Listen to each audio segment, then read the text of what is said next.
रक्षाबंधन क्यों मनाया जाता है? रक्षाबंधन की शुरुआत कैसे हुई? आखिर रक्षाबंधन क्यों मनाया जाता है और रक्षाबंधन की शुरुआत कैसे हुई? रक्षाबंधन आने वाला है, ये सुनकर ही बहुत से बहनों के चेहरे में खुशी झलक जाती है।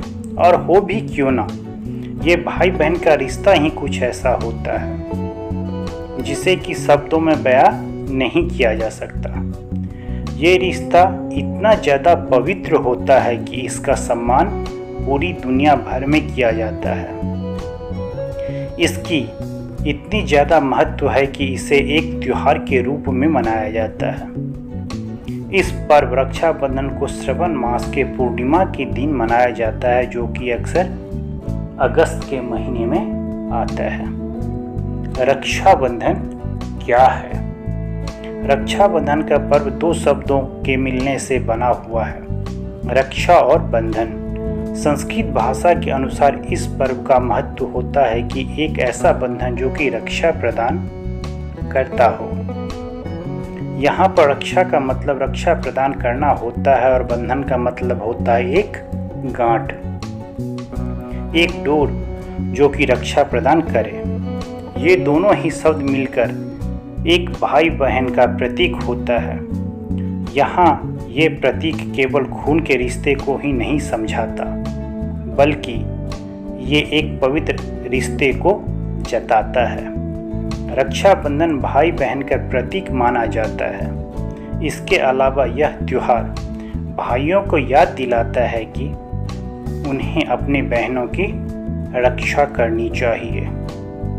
रक्षाबंधन क्यों मनाया जाता है? रक्षाबंधन असल में इसलिए मनाया जाता है क्योंकि ये एक भाई का अपने बहन के प्रति कर्तव्य को जाहिर करता है। वहीं इसे केवल सगे भाई बहन ही नहीं, बल्कि कोई भी स्त्री और पुरुष जो इस पर्व की मर्यादा को समझते हैं वो इसका पालन कर सकते हैं। इस मौके पर एक बहन अपने भाई के कलाई में राखी बांधती है।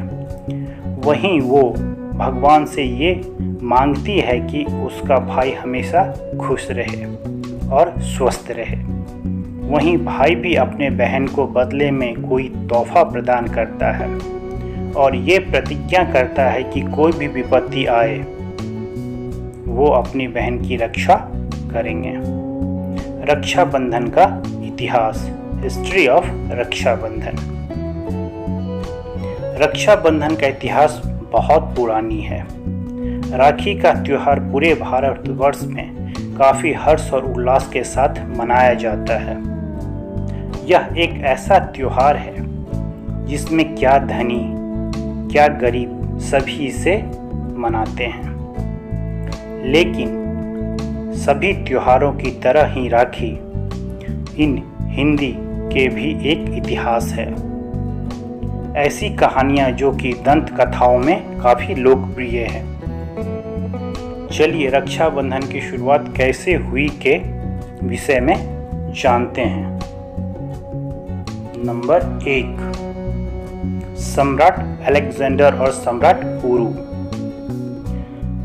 राखी त्योहार के सबसे पुरानी कहानी सन 300 BC में हुई थी। उस समय जब अलेक्जेंडर ने भारत जीतने के लिए अपनी पूरी सेना के साथ यहाँ आया था, उस समय भारत में सम्राट पुरु का काफ़ी बोलबाला था। जहाँ अलेक्जेंडर ने कभी किसी से नहीं हारा था, उन्हें सम्राट पुरु के सेना से लड़ने में काफ़ी दिक्कत हुई। जब अलेक्जेंडर की पत्नी को रक्षाबंधन के बारे में पता चला, तब उन्होंने सम्राट पुरु के लिए एक राखी भेजी थी जिससे कि वे अलेक्जेंडर को जान से न मार दे। वहीं पुरु ने भी अपनी बहन का कहना माना और अलेक्जेंडर पर हमला नहीं किया था। नंबर 2, रानी कर्णावती और सम्राट हुमायूं। रानी कर्णावती और सम्राट हुमायूं की कहानी का कुछ अलग ही महत्व है। ये उस समय की बात है जब राजपूतों को मुसलमान राजाओं से युद्ध करना पड़ा था। अपनी राज्य को बचाने के लिए राखी उस समय भी प्रचलित थी, जिसमें भाई अपने बहन की रक्षा करता है। उस समय चित्तौड़ की रानी कर्णावती हुआ करती थी। वो एक विधवा रानी थी और ऐसे में गुजरात के सुल्तान बहादुर शाह ने उन पर हमला कर दिया।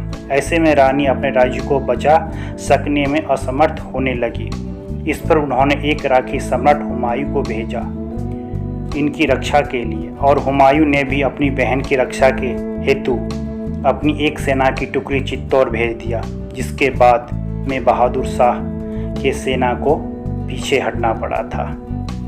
नंबर 3, इंद्रदेव की कहानी। भविष्य पुराण में ये लिखा हुआ है कि जब असुरों ने राजा बलि ने देवताओं के ऊपर आक्रमण किया था, तब देवताओं के राजा इंद्र को काफी क्षति पहुंची थी। इस अवस्था को देखकर इंद्र की पत्नी शची से हो रहा नहीं गया और वो विष्णु जी के करीब आई इसका समाधान प्राप्त करने के लिए। तब प्रभु विष्णु ने एक धागा शची को प्रदान किया और कहा कि वो इस धागे को जाकर अपने पति के कलाई में बांध दे। और जब उन्होंने ऐसा किया तब इंद्र के हाथों राजा बलि का पराजय हुआ। इसलिए पुराने समय में युद्ध में जाने के पूर्व राजा और उनके सैनिकों के हाथों में उनकी पत्नी और बहनें राखी बांधा करती थी, जिससे वो सकुशल घर जीत कर लौट सके। नंबर 4, माता लक्ष्मी और राजा बलि की कहानी। असुर सम्राट बलि एक बहुत ही बड़ा भक्त था भगवान विष्णु का। बलि की इतनी ज़्यादा भक्ति से प्रसन्न होकर विष्णु जी ने बलि के राज्य की रक्षा स्वयं करना शुरू कर दी। ऐसे में माता लक्ष्मी इस चीज़ से परेशान होने लगी, क्योंकि विष्णु जी अब और बैकुंठ पर नहीं रहते थे। अब लक्ष्मी जी ने एक ब्राह्मण औरत का रूप लेकर बलि के महल में रहने लगी। वहीं बाद में उन्होंने बलि के हाथों में राखी भी बांध दी और बदले में उनसे कुछ देने को कहा। अब बलि को ये नहीं पता था कि वो औरत और कोई नहीं माता लक्ष्मी है, इसीलिए उन्होंने उसे कुछ भी मांगने का अवसर दिया। इस पर माता ने बलि से विष्णु जी को उनके साथ वापस बैकुंठ लौट जाने का आग्रह किया। इस पर चूंकि बलि को पहले से ही देने का वादा किया था, इसीलिए उन्हें भगवान विष्णु को वापस लौटाना पड़ा। इसलिए राखी को बहुत से जगहों में बलैवाह भी कहा जाता है। नंबर 5, कृष्ण और द्रौपदी की कहानी। लोगों की रक्षा के लिए भगवान श्री कृष्ण को दुष्ट राजा शिशुपाल को मारना पड़ा। इस युद्ध के दौरान श्री कृष्ण जी की अंगूठे में चोट आई, जिसे देखकर द्रौपदी ने अपने वस्त्र का उपयोग कर उनकी खून बहने को रोक दिया। भगवान कृष्ण को द्रौपदी की इस कार्य से काफ़ी प्रशंसा हुई और उन्होंने उनके साथ एक भाई बहन का रिश्ता निभाया। वहीं उन्होंने उनसे ये भी वादा किया कि समय आने पर वो उनका जरूर ही मदद करेंगे। बहुत वर्षों बाद जब द्रौपदी को कुरुसभा में जुए के खेल में हारना पड़ा, तब कौरवों के राजकुमार दुस्साहसन ने द्रौपदी का चीरहरण करने लगा। इस पर श्री कृष्ण ने द्रौपदी की रक्षा करी थी और उनकी लाज बचाई थी। नंबर 6, महाभारत में राखी। भगवान कृष्ण ने युधिष्ठिर को ये सलाह दी कि महाभारत के लड़ाई में खुद को और अपने सेना को बचाने के लिए उन्हें राखी का जरूर से उपयोग करना चाहिए। युद्ध में जाने से पहले इस पर माता कुंती ने अपने नाती के हाथों में राखी बांधी थी। वहीं द्रौपदी ने कृष्ण के हाथों पर राखी बांधी थी। नंबर 7, संतोषी माँ की कहानी। भगवान गणेश के दोनों पुत्र शुभ और लाभ इस बात को लेकर परेशान थे कि उनकी कोई बहन नहीं है। इसलिए उन्होंने अपने पिता को एक बहन लाने के लिए जिद की। इस पर नारद जी के हस्तक्षेप करने पर बाध्य होकर भगवान श्री गणेश को संतोषी माता को उत्पन्न करना पड़ा।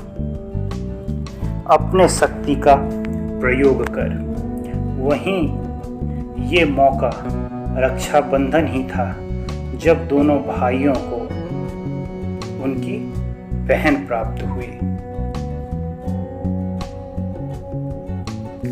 नंबर 8, यम और यमुना की कहानी। एक लोक कथा के अनुसार मृत्यु के देवता यम ने करीब 12 वर्षों तक अपने बहन यमुना के पास नहीं गए। इस पर यमुना को काफी दुख पहुंची। बाद में गंगा माता के परामर्श पर यम जी ने अपने बहन के पास जाने का निश्चय किया। अपने भाई के आने से यमुना को काफी खुशी प्राप्त हुई और उन्होंने यम भाई का काफी ख्याल रखा।